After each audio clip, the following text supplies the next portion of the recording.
of the students in the American Embassy of Tehran.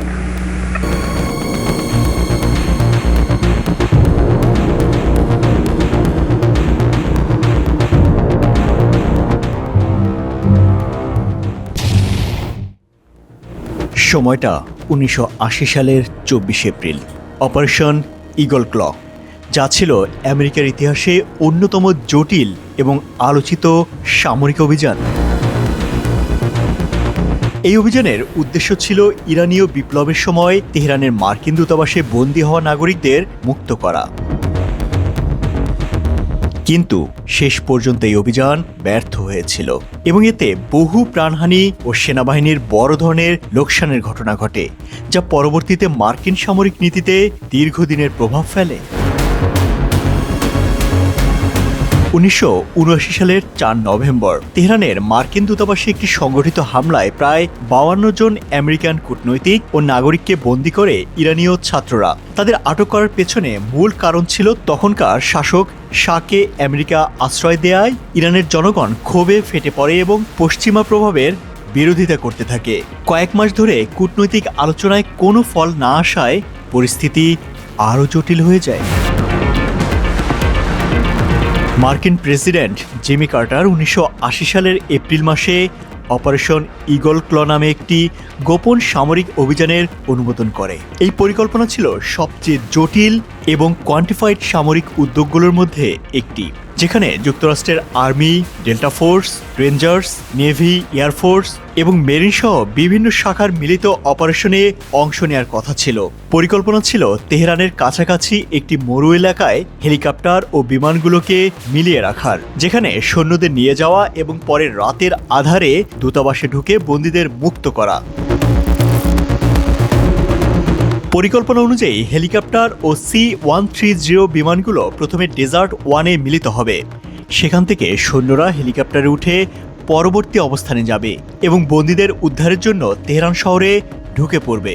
পরে মুক্ত বন্দীদের নিরাপদ স্থানে নিয়ে যাওয়ার পরিকল্পনা ছিল। কিন্তু অভিযান শুরু হয়েছিল অপ্রত্যাশিত সমস্যার মুখোমুখি হয়ে।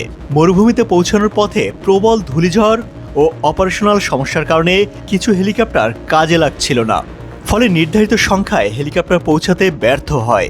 অপারেশনে কমপক্ষে 6টি হেলিকপ্টার প্রয়োজন হলেও তখন কেবল 5টি কার্যকর অবস্থায় ছিল। তাই নেতৃত্ব সিদ্ধান্ত নেয় অভিযান বাতিল করার।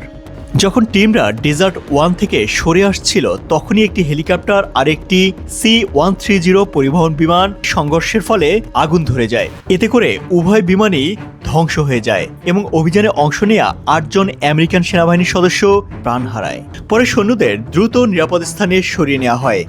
ঈগল ক্ল অভিযান সফল হতে না পারলেও আন্তর্জাতিক ও দেশের অভ্যন্তরে এটি গভীর প্রভাব ফেলে। 8 সেনাবাহিনীর সদস্যের মৃত্যু এবং 4 জন আহত হওয়ায় আমেরিকার নীতি ও প্রস্তুতির অনেক দুর্বলতাই সামনে নিয়ে আসে। বিশেষ করে ডেল্টা ফোর্স ও অন্যান্য বিশেষ বাহিনীর মিলিত প্রশিক্ষণ ও সহযোগিতার মোড়কে একটি বড় পাঠ হয়ে দাঁড়ায়।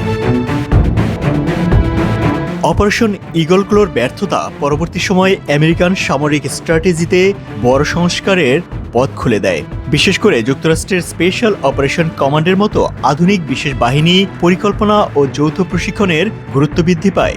এই পদক্ষেপগুলো ভবিষ্যতে সফল বিশেষ অভিযান ও আন্তঃসেবা সমন্বয়ের জন্য গুরুত্বপূর্ণ ভূমিকা রাখে। অন্যদিকে ইরানেও এই অভিযান দীর্ঘদিন স্মৃতিতে থেকে যায়। 2023 সালে তেহরানের একটি আদালত এই ব্যর্থ অভিযানের জন্য আমেরিকাকে প্রায় $420 মিলিয়ন ক্ষতিপূরণ দিতে নির্দেশ দেয়।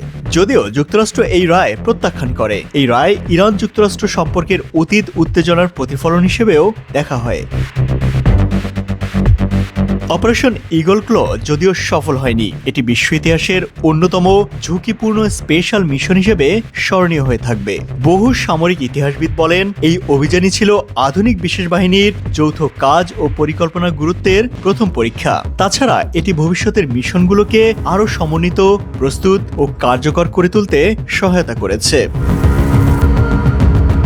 অপারেশন ঈগল ক্লো ছিল একটি দুঃসাহসী পরিকল্পনা, যেখানে প্রতিটি মুহূর্ত ছিল ঝুঁকিতে ভরা। কিন্তু পরিণামে দেখা গেল যে ঝুঁকি ও প্রস্তুতির মধ্যে কি পরিমাণ ফারাক তৈরি হতে পারে, এবং সেই ফাঁকি হতে পারে ইতিহাসে বড় ধরনের পরিবর্তনের কারণ। আজও এই ঘটনা গবেষণা ও আলোচনা হয়ে থাকে, যেখানে বিশেষ বাহিনীর দক্ষতা, আন্তর্জাতিক রাজনীতি ও মানবিক মূল্য সবই জড়িয়ে আছে। যদিও আমেরিকার এই ব্যর্থ অভিযানকে ইরান বলে থাকে আমেরিকার বিরুদ্ধে এটি ছিল প্রকৃতির এক প্রতিশোধ। দর্শক, আপনি কি মনে করেন আমেরিকার মতো সামরিক দিক থেকে অত্যন্ত শক্তিশালী একটি বাহিনী কিভাবে ইরানে এসে ব্যর্থ হয়ে গেল? এটি কি তাদের পরিকল্পনা কিংবা তাদের নিজস্ব ব্যর্থতা, নাকি প্রকৃতি তাদেরকে ব্যর্থতায় নিয়ে যায়? অবশ্যই কমেন্ট করে আপনার মতামত জানাবেন। আজ এ পর্যন্তই।